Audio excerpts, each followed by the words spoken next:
因為我自己都感染過新冠啊嘛，我覺得嗰個喉嚨痛同嗰個鼻塞係特別辛苦嘅。就係呢兩個症狀有冇咩比較快速見效嘅緩解方法？呢啲症狀咧真係有時覺得好唔舒服嘅。咁通常咧，我哋嗰啲複方嘅感冒藥片裏邊咧已經有相應嘅藥劑去減輕呢啲症狀。但係如果實在覺得好辛苦嘅話咧，我哋醫生可以俾你一啲減少鼻部充血啊、鼻塞啊、流鼻涕嘅一啲鼻噴嘅藥水啦，或者係口服嘅藥丸啦，去減輕症狀。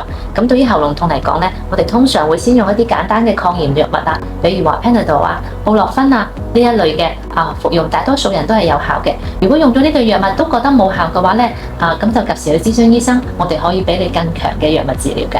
仲有想問下，對於大多數人咁依家日常可以做啲咩可以去預防呢個感染呢？相信喺新冠流行期間咧，大家都已經知道好多防護嘅措施啦。其實主要嘅都係需要做好以下兩類。第一咧就係我哋嘅手衛生嚇。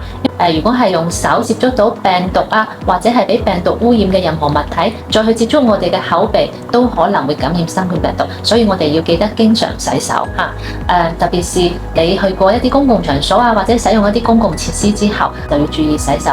另外咧就係注意室內嘅通風。如果係屋企有新冠感染嘅病人，就更加要注意室內通風啦。仲有嚟講咧，就係如果係高危嘅人群，我哋建議去一啲公共場所使用啲公共設施，或者係人流比較多嘅情況之下咧，就戴口罩會比較好啲嘅。